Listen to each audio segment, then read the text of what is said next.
नमस्कार, मैं हूं अंकुर और आप देख रहे हैं सत्य हिंदी का न्यूज बुलेटिन। एक नजर अब तक की सुर्खियों पर। राहुल गांधी ने आज हरियाणा में रैली की। इस दौरान राहुल गांधी ने कहा कि गरीबों के लोगों की जेब में डायरेक्ट पैसा डालना है। मैंने लोकसभा में वायदा किया था कि हर गरीब परिवार के बैंक अकाउंट में 1 लाख रुपए साल के अंदर डाले जाएंगे और ये मैं छोड़ूंगा नहीं। आज नहीं तो कल जितना पैसा नरेंद्र मोदी ने अडानी अंबानी को दिया है उतना पैसा हम देश के किसानों, गरीबों, बेरोजगार युवाओं और महिलाओं को देंगे। राहुल ने कहा ये काम आज नहीं तो कल होगा। मीडिया को जो बोलना है बोले, मुझे फर्क नहीं पड़ता। जब नेशनल लेवल पर हमारी सरकार आएगी जो आने वाली है, जितना पैसा मोदी ने अडानी अंबानी को दिया उतना ही पैसा हम गरीबों को देंगे। राहुल गांधी ने हरियाणा में बताया कि अयोध्या में बीजेपी क्यों हारी। राहुल ने कहा कि अयोध्या में बीजेपी हार गई। क्यों हारी? अयोध्या में मंदिर खोला, वहां अडानी अंबानी दिखे, अमिताभ बच्चन दिखे, बॉलीवुड पूरा दिख गया, मगर गरीब और किसान एक नहीं दिखा। सच है, इसीलिए तो अवधेश ने उन्हें पटक दिया। इसके साथ ही राहुल ने अंबानी के बेटे की शादी का भी जिक्र किया। लोगों से पूछा, अंबानी की शादी देखी? कोई अमेरिका से आकर डांस कर रहा है, कोई बॉलीवुड से आकर डांस कर रहा है, करोड़ों फेंक रहे हैं और हिंदुस्तान देख रहा है, देखता जा रहा है। राहुल गांधी ने आज हरियाणा में मीडिया, अडानी अंबानी और पीएम मोदी की चैन समझाई। उन्होंने कहा कि चैन समझो, मीडिया ने 24 घंटा नरेंद्र मोदी का चेहरा दिखाया और प्रधानमंत्री बना दिया। मीडिया कौन चलाता है? अडानी और अंबानी जैसे लोग। अडानी और अंबानी जैसे लोगों ने मोदी को क्यों बैठाया? क्यों? वो जानते हैं कि नरेंद्र मोदी उनका काम करेगा। आपने मेरा चेहरा मीडिया में कभी देखा? कभी नहीं देखा, क्योंकि वो दिखा नहीं सकते। मैं नहीं दिख सकता क्योंकि वो जानते हैं कि जिस दिन मैं बैठ गया उस दिन ये गरीबों का काम करेगा, ये सारा का सारा पैसा दूसरी तरफ कर देगा। इसलिए तो मेरे पीछे पड़े रहते हैं। इसीलिए तो उन्होंने मेरी छवि खराब करने के लिए हजारों करोड़ रुपए खर्च किए, क्योंकि वो जानते हैं कि जिस दिन ये आ गया उस दिन ये सारा का सारा पैसा मजदूरों को, महिलाओं को, बेरोजगार युवाओं को देना शुरू कर देगा। लड़ाई ये है। राहुल गांधी ने आज हरियाणा में कहा कि हरियाणा के चुनाव को कांग्रेस पार्टी स्वीप करने जा रही है। आंधी आ रही है। नरेंद्र मोदी क्या करते हैं? काले कानून लाते हैं, किसानों का कर्जा माफ नहीं करेंगे, सही एमएसपी नहीं मिलेगी, बेरोजगारी है, महंगाई है, सारी की सारी प्लानिंग 10-15 लोगों के लिए करते हैं। हम सबकी सरकार बनाएंगे, किसी एक की सरकार नहीं होगी। मैं आपको शुरुआत की बात करता हूँ। पहला कदम महिला शक्ति, 2000 रुपए हर महीने और 500 रुपए का गैस सिलेंडर। दूसरा कदम, जो 2 लाख भर्ती खाली पड़ी हैं वो हम युवाओं के लिए भर के देंगे। किसानों के लिए एमएसपी की गारंटी मिलेगी। जो आपको बीमा का पैसा होगा, जैसे ही नुकसान होगा एकदम उसके बाद मिलेगा। गरीबों के लिए घर, 100 गज का प्लॉट और 3.5 लाख रुपए 2 बेडरूम के घर के लिए, 300 यूनिट फ्री बिजली। हरियाणा एक साथ लड़ेगा, सबकी सरकार बनेगी। चुनाव में कांग्रेस पार्टी स्वीप करने जा रही है। आंधी आ रही है।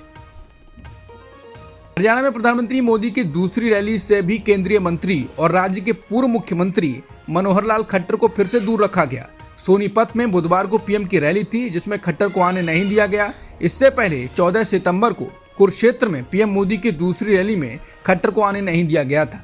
दूसरी रैली में खट्टर को नहीं आने देने से पंजाबी नेता के तौर पर उनकी छवि को भाजपा ने तार-तार कर दिया, क्योंकि खट्टर को जब 2014 में हरियाणा का पैराशूट सीएम बनाकर मोदी शाह ने भेजा था तो पंजाबियों ने इस फैसले को काफी पसंद किया था। लेकिन अब वही खट्टर भाजपा में नेगेटिव नेता करार दिए गए हैं, जिनसे सभी समुदायों के वोट छिटक सकते हैं। इसलिए खट्टर को हाशिए पर ढकेल दिया गया है। खट्टर के आने के बाद हरियाणा जबरदस्त जाट आरक्षण आंदोलन चला था, लेकिन खट्टर के नेतृत्व वाली भाजपा सरकार ने उस आंदोलन को बेरहमी से कुचल दिया था। शिवसेना नेता संजय राउत की मुश्किलें बढ़ती नजर आ रही हैं। संजय राउत जल्द ही सलाखों के पीछे जा सकते हैं। संजय राउत को 15 दिन की जेल और 25,000 रुपए जुर्माने की सजा सुनाई गई है। बीजेपी नेता किरीट सोमैया की पत्नी मेधा किरीट ने राउत के खिलाफ केस दर्ज करवाया था। मेधा ने उन पर 100 करोड़ रुपए की मानहानि का मुकदमा दायर किया था। मेधा सोमैया की अर्जी पर मुंबई के शिवड़ी कोर्ट में सुनवाई हुई। कोर्ट ने शिवसेना सांसद को इस मामले में दोषी पाया। हिमाचल प्रदेश के लोक निर्माण विभाग और शहरी विकास मंत्री विक्रमादित्य सिंह ने घोषणा की है कि हिमाचल में हर भोजनालय और फूड स्टॉल पर उसके मालिक की आईडी लगाना होगी। कांग्रेस शासित हिमाचल का यह फैसला यूपी के मुख्यमंत्री योगी आदित्यनाथ के इस तरह के विवादित आदेश की नकल है। योगी ने भी 2 दिन पहले इसी तरह का आदेश दिया है। कांवड़ यात्रा के दौरान भी योगी ने रेहड़ी, पटरी और ढाबों के लिए मालिक के नाम की पर्ची लगाने का आदेश दिया था, जिसकी जबरदस्त आलोचना हुई थी। सुप्रीम कोर्ट ने इसमें दखल देते हुए यूपी के फैसले पर रोक लगा दी थी, लेकिन योगी ने अब नए तरीके से पुराने आदेश में थोड़ा बदलाव करते हुए फिर से लागू कर दिया और इस बार ये भी कहा कि सभी ढाबा, होटल, रेस्टोरेंट मालिकों और उनके कर्मचारियों का पुलिस वेरिफिकेशन वही कराया जाएगा। हरियाणा में विधानसभा चुनाव को लेकर प्रचार चरम पर है। इस बीच कांग्रेस नेता और छत्तीसगढ़ के पूर्व मुख्यमंत्री भूपेश बघेल ने प्रधानमंत्री मोदी और बीजेपी सांसद कंगना रनौत पर तंज कसा है। उन्होंने दावा करते हुए कहा है कि हरियाणा में बीजेपी के लिए अब कोई मौका नहीं है। पीएम मोदी की कांग्रेस कमजोर हो रही है टिप्पणी पर भूपेश बघेल ने मीडिया से बातचीत में कहा कि मोदी भ्रम में है। जब भी स्थिति में थोड़ा सुधार होता है, कंगना जैसे सांसद बयान देते हैं और सब कुछ उसी स्तर पर वापस आ जाता है। बीजेपी के पास हरियाणा में कोई मौका नहीं है। बिहार की लोक जनशक्ति पार्टी आने वाले दिनों में उत्तर प्रदेश में 10 सीटों पर होने वाले उपचुनाव लड़ने की तैयारी कर रही है। इसी कड़ी में केंद्रीय मंत्री चिराग पासवान गुरुवार को उत्तर प्रदेश के दौरे पर हैं। वो कौशाम्बी जिले में रैली को संबोधित कर रहे हैं। इस दौरान चिराग पासवान दलित वर्ग के साथ दूसरे वोटरों को साथ लाने की कोशिश करने में लगे हुए हैं, जिसके बाद ये कहा जाने लगा कि क्या एलजेपी एनडीए के खिलाफ जा रही है। हालांकि एलजेपी सांसद अरुण भारती ने कहा है कि एनडीए से हमारा गठबंधन सिर्फ बिहार चुनाव और लोकसभा चुनाव को लेकर है। अन्य राज्यों में हमारा कोई समझौता एनडीए के साथ नहीं है और अब हमारा संगठन यहाँ विस्तार कर रहा है। कुछ लोग उत्तर प्रदेश में चुनाव लड़ना चाहते हैं, जिसकी हम तैयारी कर रहे हैं। सुप्रीम कोर्ट की 3 जजों की बेंच ने गुरुवार को तमिलनाडु सरकार के पूर्व मंत्री वी सेंथिल बालाजी को सशर्त जमानत दी। पैसे लेकर नौकरी देने के मामले में ईडी की ओर से गिरफ्तार सेंथिल बालाजी को जमानत देते हुए जस्टिस अभय ओका ने कहा कि जमानत के कड़ा मानक और मुकदमा में चलाने में देरी साथ साथ नहीं चल सकते। हमने बेल मंजूर कर दी है, लेकिन हमने इसके लिए मुश्किलें शर्तें रखी हैं। बालाजी को 14 जून 2023 को ईडी ने पैसे लेकर नौकरी देने के मामले में गिरफ्तार किया था। ये मामला 2011 से 2015 के बीच का है, जब वो अन्ना द्रमुक सरकार में परिवहन मंत्री थे। इजराइल और हिजबुल्लाह के बीच बढ़ते संघर्ष को देखते हुए अमेरिका, ईयू और सहयोगी देशों ने अपनी ओर से तुरंत प्रभाव से 21 दिनों के युद्ध विराम की पेशकश की है।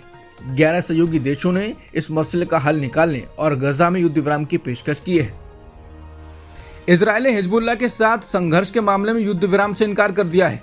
इजराइल के विदेश मंत्री इजराइल काट्ज ने कहा है कि उत्तर की तरफ कोई युद्ध विराम नहीं होगा।